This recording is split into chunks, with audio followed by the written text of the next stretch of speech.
કાલ ક્યાં ભગતની કથા સાંભળી આપણે? વીરા શેલડિયાની. સરસ. તમે હવે કેમ મોડા આવતા થઈ ગયા? ઉઠાતું નથી? આ વ્હીલ તમારે જતા રહ્યા છે કા? ત્યારે બૈરા છોકરા માટે આખું શરીર ઘસી નાખ્યું હતું. બોલો, તમારે સંસારમાં આ બધું ઊભું કરતા કરતા તમે હાવ ઊભા થઈ જાઓ. એક કઠિયારો હતો ને, કઠિયારો તે લાકડા કાપવા માટે ગયેલો. એમાં લાકડામાં એક ચંદનનું લાકડું આવી ગયું, પણ એ કઠિયાને ઓળખની ખબર નહીં. એને તો બધા લાકડાને સેમ જ માન્યા. ઘરે લાવીને એને રસોઈ બનાવી હતી તે એને ઓલું ચંદનનું લાકડું હતું એ ચૂલામાં નાખ્યું. તે હવે તો રસોઈ બનાવતા હશે, એમાં અડધું ચંદનનું લાકડું તો હળગી ગયું. એમાં બરોબર ત્યાંથી એક શેઠ પસાર થયા. ઓલું ચંદનનું લાકડું હળગતું તું, સુગંધ આવતી હતી. એટલે શેઠ વિચાર કરે છે કે આ તો ચંદનની સુગંધ છે. એટલે ઓલા કઠિયારાને જઈને કહે છે કે ભાઈ, આ લાકડું મારે અડધું હળગી ગયું છે, અડધું બાકી છે, તો મારે જોઈએ છે. તું જે રૂપિયા માગીશ કિંમત એ આપી દઈશ. એ કે આટલા લાકડાની તો શું કિંમત, જે માગી એ શેઠે આપી દીધી. એ હવે એ ચંદનનું લાકડું ઘરે લાવી, એ વૈષ્ણવ હતા, ઠાકોરજીની સેવા કરતા હતા. ઉનાળાનો સમય હતો એટલે એ લાકડાને ઘસી ચંદન ઉતારી અને ઠાકોરજીને લગાવ્યું. સંતો કહે છે કે આપણું શરીર છે ને એ ચંદનની સમાન છે, પણ હવે અડધી જિંદગી તો તમારા સંસારમાં બૈરા છોકરાને માટે કમાવા માટે તો તમે વાપરી નાખ્યું છે. હવે જેટલું શરીર વધ્યું છે ને એટલું ભગવાનના ભજન માટે વાપરી નાખવું.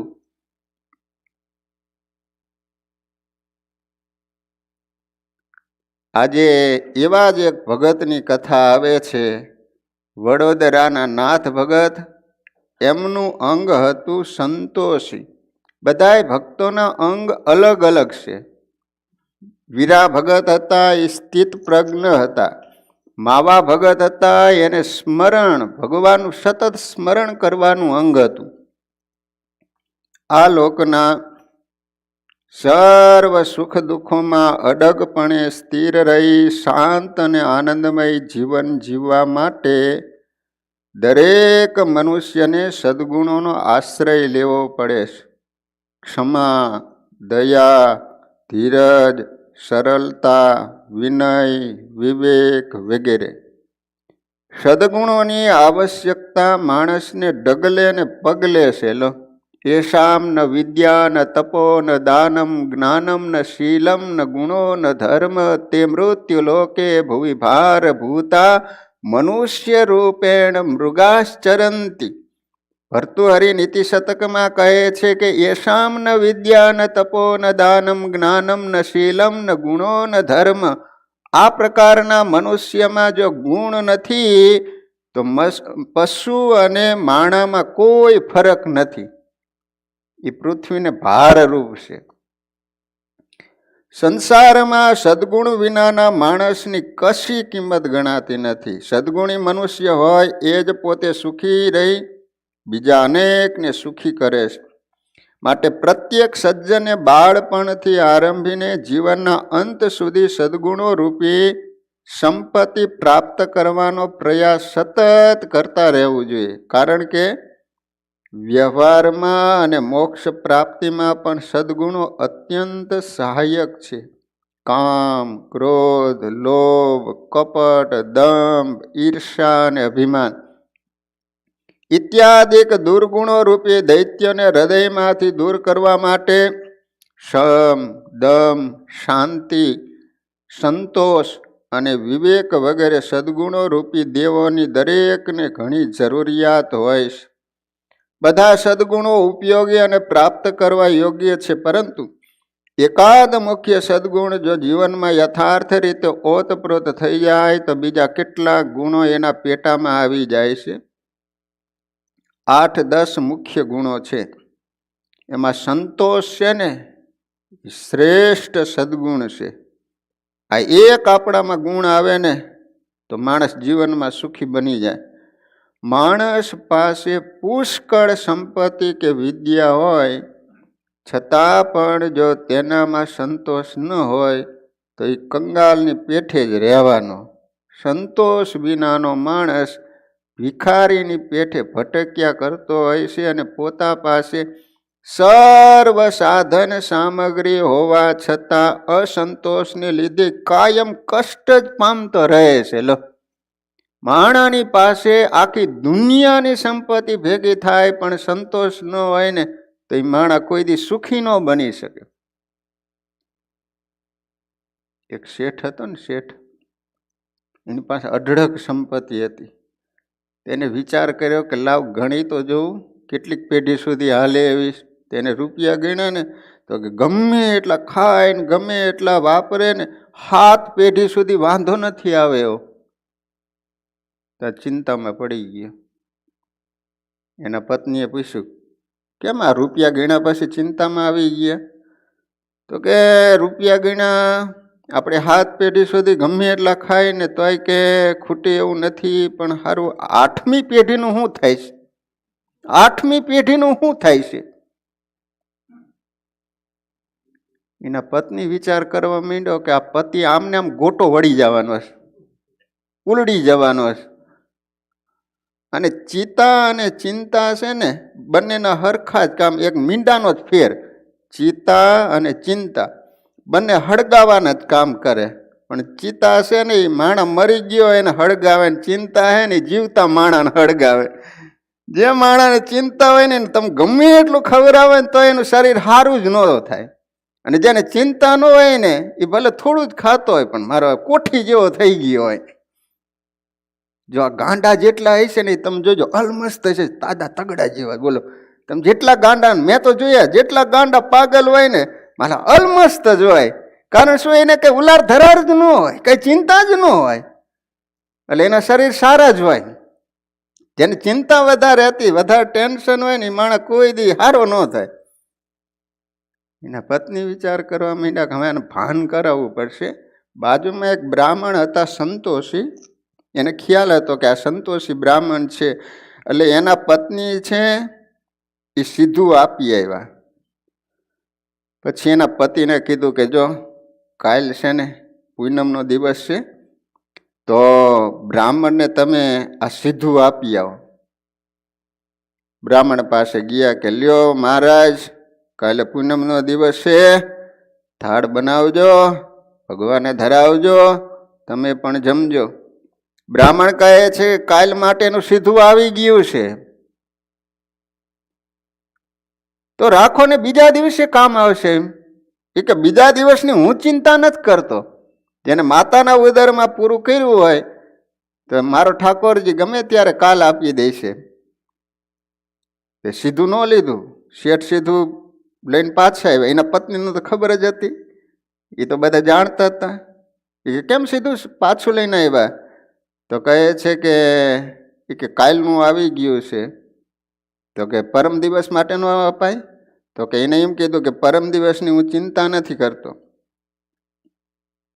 એના પત્ની કે એ બ્રાહ્મણ પરમ દિવસની ચિંતા નથી કરતા અને તમે 8મી પેઢીની ચિંતા કરો છો. ત્યાં એને લાઈટ થઈ ગયો.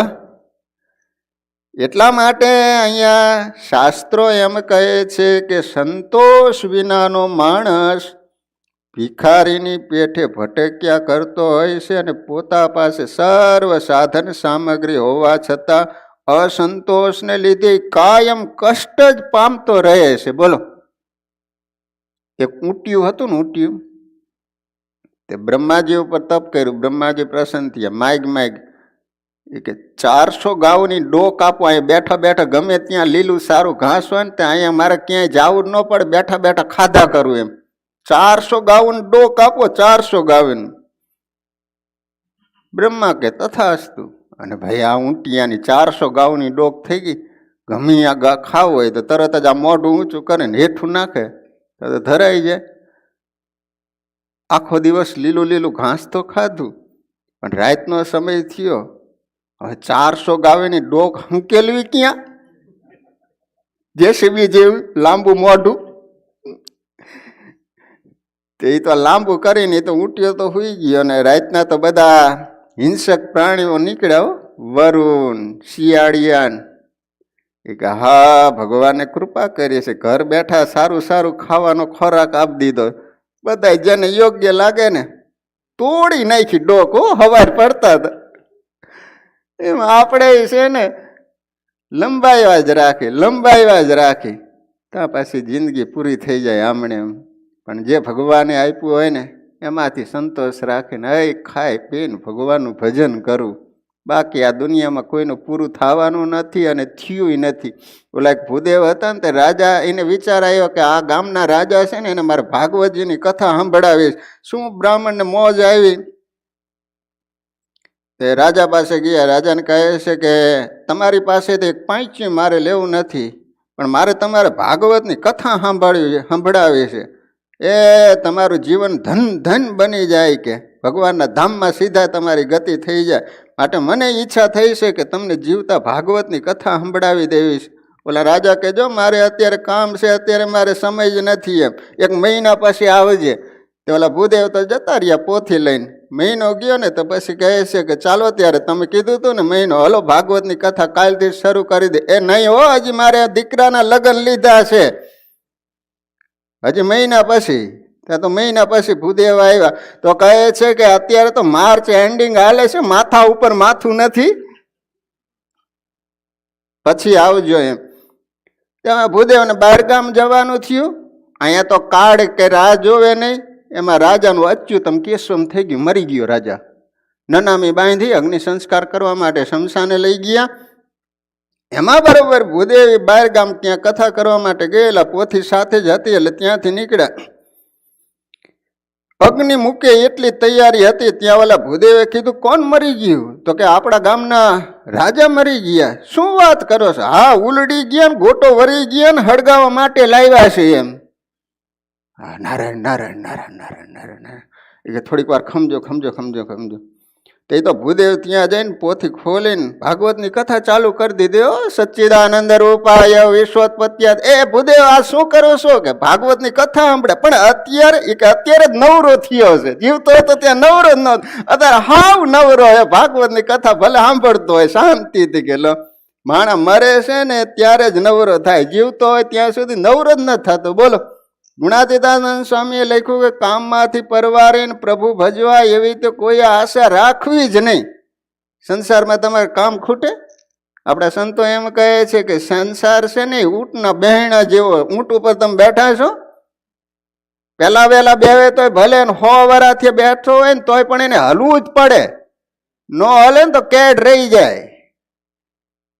હા, તમારા સંસારમાં છે ને એ આવે જ ઉલરાર ધલાર. સંસાર છે ને સુખ દુઃખનો દરિયો. સંસારની ઉપમા આપ્યું. જે રીતે સમુદ્ર હોય ને એની અંદર સતત મોજા આવ્યા જ કરતા હોય, એમ તમારા સંસારમાં સુખ દુઃખ સતત ચાલ્યા જ કરતું હોય. એટલા માટે સુરવીર તો એને કહેવાય કે ચાલુ મોજાએ સ્નાન કરી લે. એમ સંસારમાં તમારે કામ તો ચાલ્યા જ કરવાના છે, પણ જ્યારે આવો અવસર હોય ત્યારે ગમે એમ કરીને સમય કાઢીને ભગવાનનું ભજન કરી લેવાય.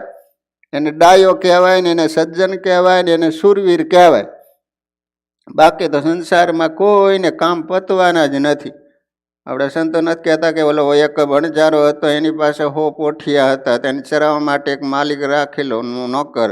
કીધું કે આ 100 પોઠિયા બેવાનું, તારે બેવાનું. તે ચરાવવા માટે જાય તે કોઈ દી 100 પોઠ. એટલે આજે મોર્નિંગ આવ્યો, મુનાભાઈ આવ્યા છે આજે.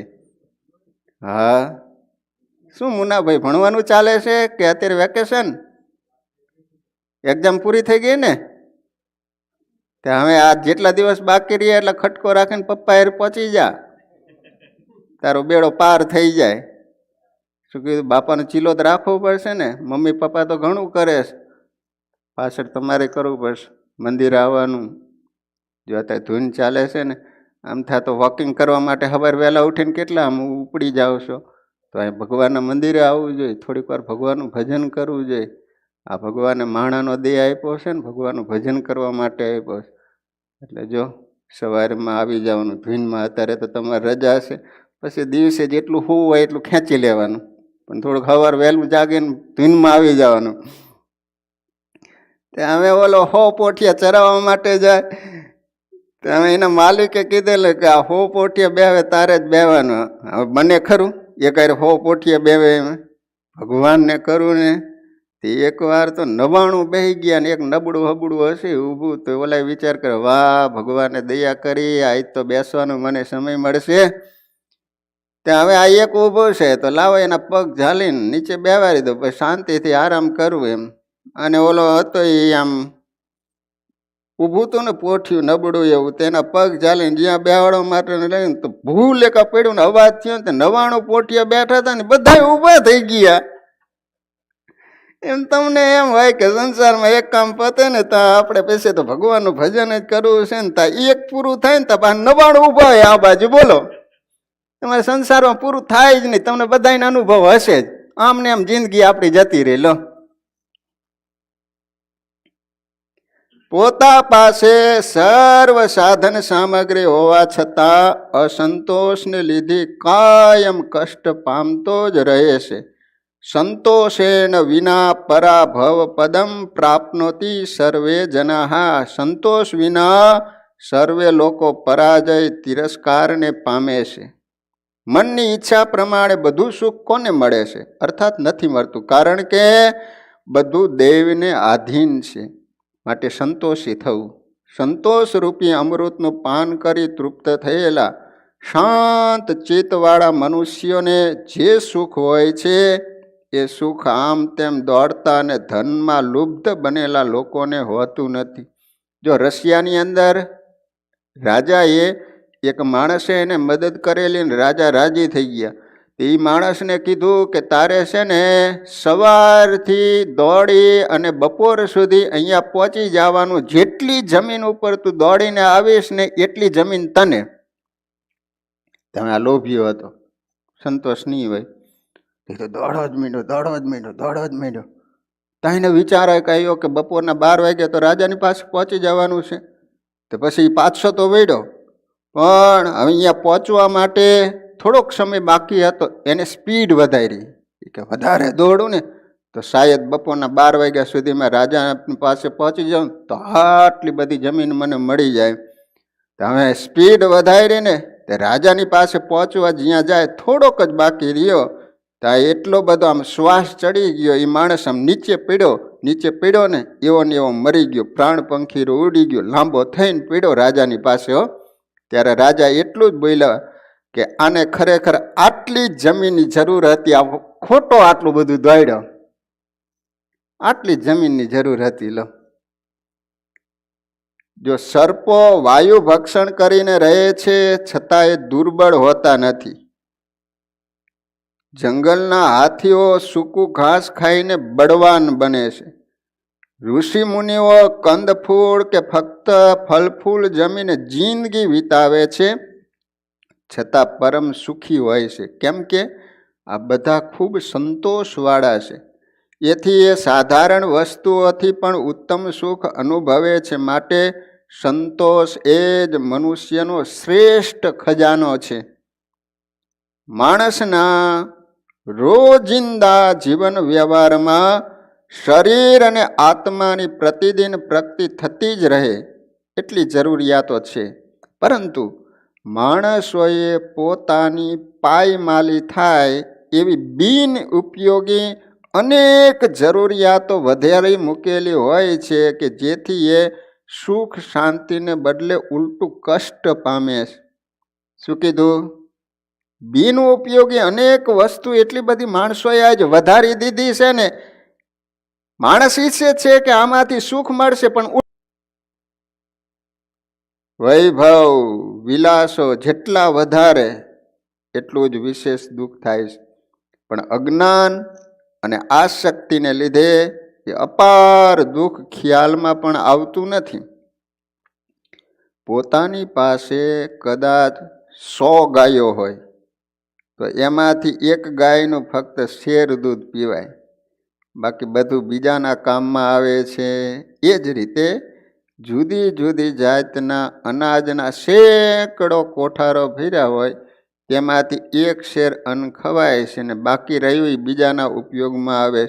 પોતાના ઘેર કદાચ 7 માળનો વિશાળ મહેલ હોય તો 7ય માળમાં કંઈ પોળું થઈને સૂઈ શકાય નહીં. એક માળમાં એક ઓરડામાં સૂવાય અને એ ઓરડામાં પણ એક જ ખાટલામાં સૂવાય, છતાં પણ એ વિચાર કર્યા વિના અતૃપ્ત મનથી તરફ દોડ્યા જ કરે. એટલે અઢળક સંપત્તિ પ્રાપ્ત થાય તો પણ માનસિક દરિદ્રતા દૂર થતી નથી. હાય હોય કરતો ભટકતો હોય છે. ત્યારે સંતોષી માણસ ઘણી ઓછી સગવડે પણ ખૂબ સુખપૂર્વક જીવન જીવી શકે છે.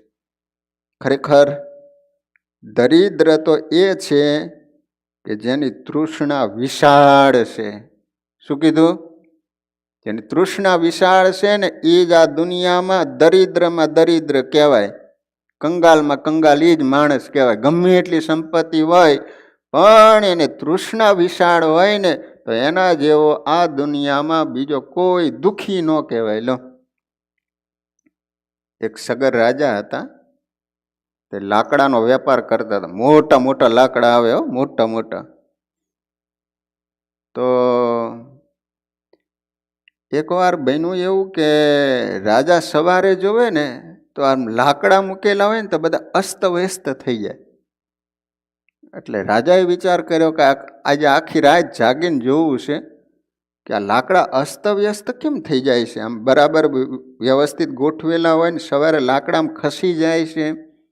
રાતે જઈ ગયા તો બન્યું એવું કે આકાશ માર્ગે ઉડતી ઉડતી એક પરી આવી અને એ લાકડાને લઈ અને પાછી જતી રહી અને પાછો સવારનો સમય થવા આવ્યો ત્યાં લાકડું મૂકી ગઈ.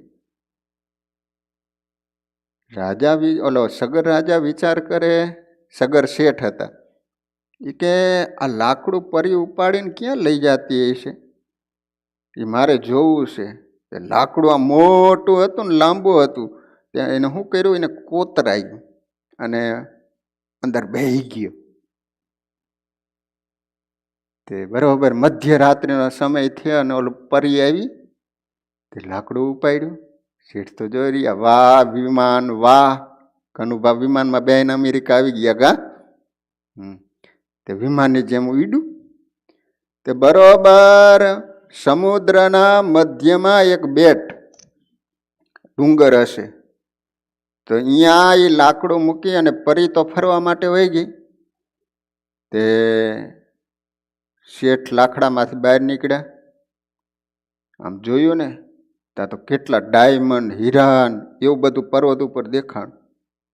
તે શેઠે તો થોડાક લઈ અને પાછા બેસી ગયા. તે દરરોજ પછી તો આ શેઠને લોભ જાગવા માંડ્યો. તો ઓલું લાકડું છે ને વધારે કોતરાવા માંડ્યા. થોડીક જગ્યા વધારે કરે, ડાયમંડ વધારે આવે ને. ત્યાં આમ કરતા એને સંતોષ જ ન થયો તો આખું લાકડું કોતરાઈ નાખ્યું.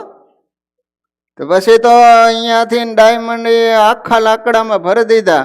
તો પરીએ તો ઉપાડ્યું પણ હજી થોડેક જ ચાલી ને એ કે આટલો બધો વજન મારાથી સહન નહીં થાય. તો પરીએ લાકડું હેઠું નાખ્યું. શેઠને જય સ્વામિનારાયણ થઈ ગયા. એના કરતા જેટલું મળ્યું એમાં સંતોષ રાખીને ભગવાનનું ભજન કર્યું હોય તો. પણ આ તૃષ્ણાનો એન્ડ જ ન થાય તો એને વધતું જ ગયું. એ કે થોડાક નહીં, થોડાક વધારે લાવવા. તે લાકડું આમ પોરું કરતો જ ગયો, આખું કરી નાખ્યું ઓપન. તે ઓલાનું વજન લાગ્યું, નાખ્યું સમુદ્રમાં. જય સ્વામિનારાયણ. 100 વર્ષ પૂરા થઈ ગયા શેઠના, હજી સમુદ્રના તળિયે છે. ખરેખર દરિદ્ર તો એ છે કે જેની તૃષ્ણા વિશાળ છે. મન સંતુષ્ટ થઈ જાય ને ત્યારે પૈસાદાર કોણ અને દરિદ્ર કોણ. પાતંજલ યોગ દર્શનમાં ઈશ્વર પ્રાપ્તિના જે સાધનો ગણાવ્યા છે ને એમાં સંતોષાદ અનુત્તમ સુખ લાભ, સંતોષથી અતિ ઉત્તમ સુખનો લાભ થાય છે એમ કહ્યું છે. આ રીતે વાલા ભક્તજનો, વડોદરાના નાથ ભગત એને સંતોષી હતા, એટલા માટે સંતોષની પહેલાં વ્યાખ્યા કરવામાં આવી. આપણે કાલે નાથ ભગતનું ચરિત્ર શ્રવણ કરીશું. અહીંયા કથાનો સમય પૂરો.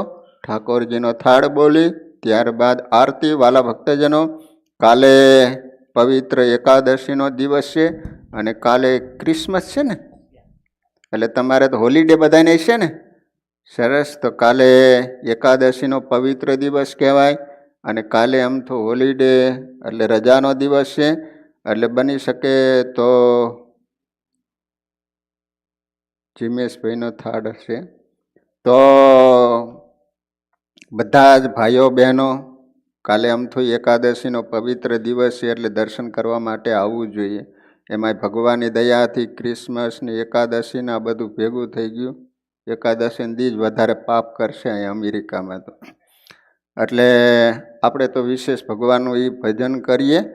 તો કાલે તમામ ભક્તજનો રજા છે એટલે સવારે 7 વાગે ધૂનમાં અચૂક પધારી જજો એવી દરેક હરિભક્તોને વિનંતી. સ્વામિનારાયણ ભગવાનની જય.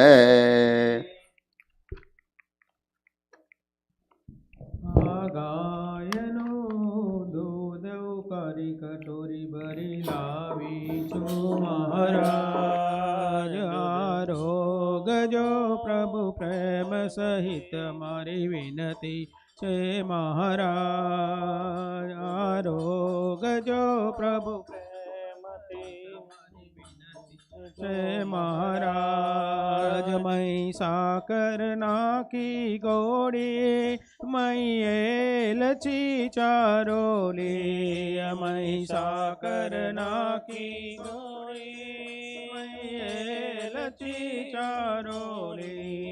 મય બદામ કેસર ગોળી કટોરી ભરી લાવી છું મહારાજ. આરોગજો પ્રભુ પ્રેમ સહિત મારી વિનતી છે મહારાજ. લાડુ જલેબી લેજો, દૂધ પાક પૂરીનું કહેજો. લાડુ જલેબી લેજો, દૂધ પાક પૂરીનું કહેજો. મને જમીને દર્શન દેજો, કટોરી ભરી લાવી છું મહારાજ. આરોગજો પ્રભુ પ્રેમ સહિત મહારાજ. ઘડ્યું ને મોડું કહેજો, જે જોઈએ તે માગી લેજો. ઘડ્યું ને મોડું કહેજો, જે જોઈએ તે માગી લેજો. મને બધી પ્રસાદી દેજો, કટોરી ભરી લાવી છું મહારાજ. આરોગજો પ્રભુ પ્રેમ સહિત મારી વિનંતી છે મહારાજ. ગઢડું તે ગેલું કીધું, માવે માખણ માગી લીધું. ગઢડું તે ગેલું કીધું, મારે માખણ માગી લીધું. મારું પ્રેમ સહિત પટ પીધું, કટોરી ભરી લાવી છું મહારાજ. આરોગજો પ્રભુ પ્રેમ સહિત મારી વિનંતી છે મહારાજ. ખડખડિયામાં ખેલ કરાવ્યા વાલો નારાયણ દરામાં નાયા. ખડખડિયામાં ખેલ કરાવ્યા વાલો નારાયણ દરામાં નાયા. દાદાને દરબાર આવ્યા, કટોરી ભરી લાવી છું મહારાજ. આરોગજો પ્રભુ પ્રેમ સહિત મારી વિનંતી છે મહારાજ. જળ જમુનાની જારી, તમને ચડું કરાવે બ્રહ્મચારી. જળ જમુનાની જારી, તમને ચડું કરાવે બ્રહ્મચારી. મુખવાસ લ્યો ને મોરારી, કટોરી ભરી લાવી છું મહારાજ. આરોગજો પ્રભુ પ્રેમ સહિત મારી વિનંતી છે મહારાજ. મોટા બાના સ્વામી વાલા તમે છો અંતર્યામી. મોટા બાના સ્વામી વાલા તમે છો અંતર્યામી. સંકટમાં સહાય કરજો કટોરી ભરી લાવી છો મહારાજ. આરોગ જો પ્રભુ પ્રેમ સહિત મારી વિનંતી છે મહારાજ. આરોગ જો પ્રભુ પ્રેમ સહિત મારી વિનંતી છે મહારાજ. કાળી કટોરી ભરી લાવે છું મહારાજ. આવી છું મહારાજ. ઘનશ્યામ મહારાજની જય.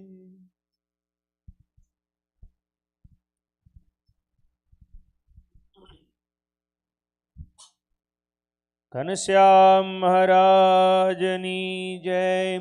જય સદગુરુ સ્વામી પ્રભુ જય સદગુરુ સ્વામી. સહજાનંદ દયાળુ સહજાનંદ દયાળુ બળવંત બહુ નામી પ્રભુ જય ચરણ સરોજ તમારા વંદુ કર જોડે. પ્રભુ વંદો કર જોડે. ચરણે શીશ ધર્યાતી. ચરણે શીશ ધર્યાતી. દુઃખ નાખ્યા તોડી. જય સદગુરુ સ્વામી. નારાયણ નર વ્રતા દ્વિજ કુળ તનુ ધારે. પ્રભુ દ્વિજ કુળ તનુ ધારે. પામર પતિત યુધાર્યા. પામર પતિત યુધાર્યા. અગણિત નર નારી. પ્રભુ જય સદગુરુ સ્વામી.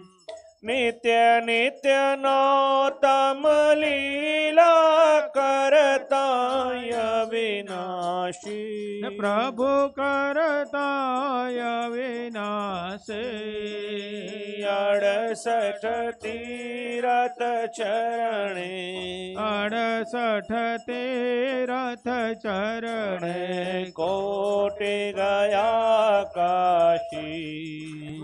જય સદગુરુ સ્વામી. પુરુષોત્તમ પ્રગટનું જે દર્શન કરશે. પ્રભુ જે દર્શન કરશે. કાળ કરમથી છૂટી. કાળ કરમથી છૂટી. કુટુંબ સહિત તરશે. પ્રભુ જય સદગુરુ સ્વામી.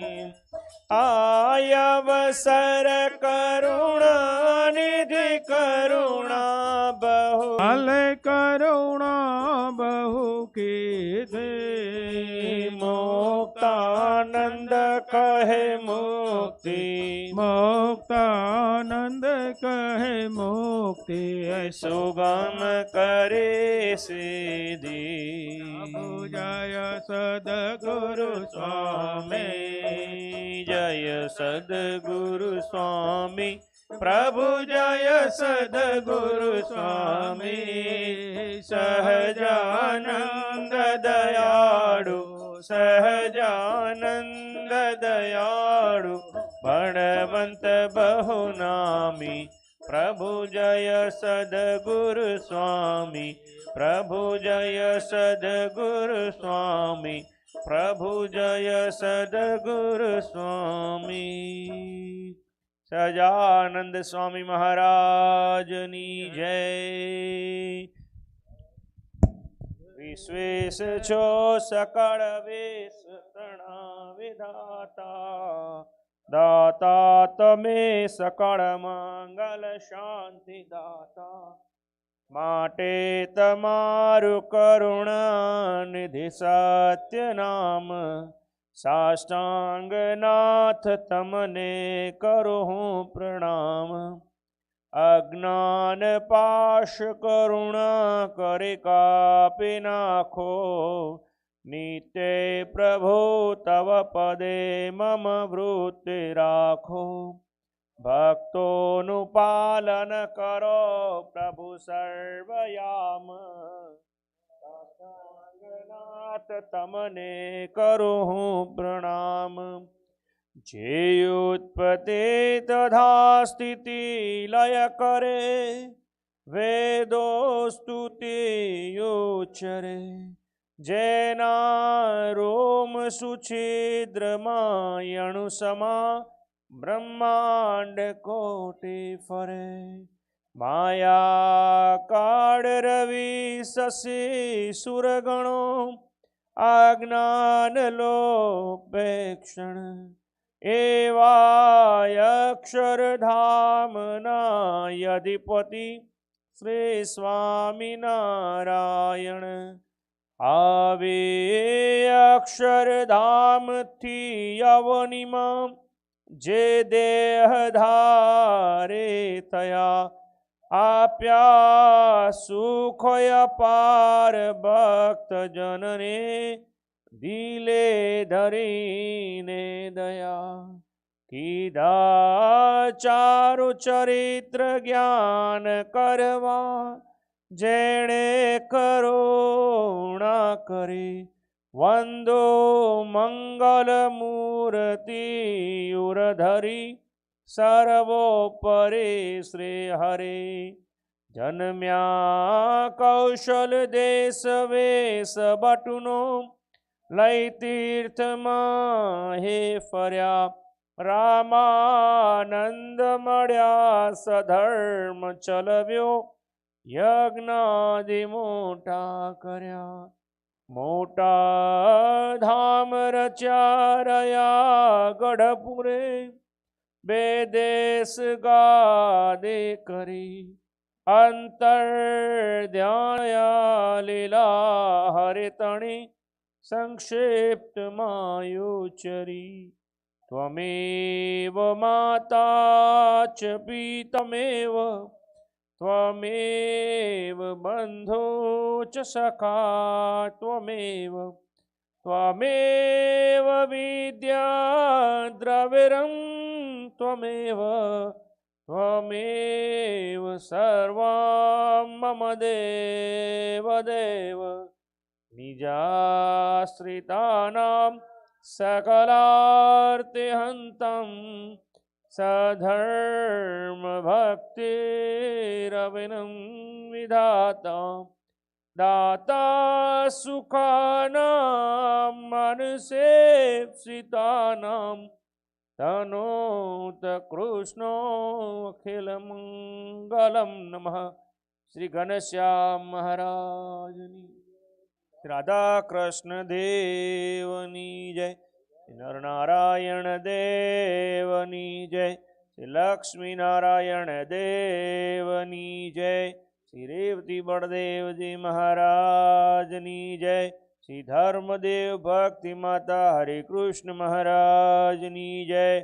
શ્રી સ્વામિનારાયણ ભગવાનની જય. શ્યાવર રામચંદ્ર ભગવાનની જય. શ્રી સૂર્યનારાયણ દેવની જય. શ્રી ઉમાપતિ મહાદેવની જય. શ્રી ઉમિયા માત કી જય. શ્રી વિઘ્ન વિનાયક દેવની જય. કષ્ટભંજન દેવ હનુમાનજી મહારાજની જય.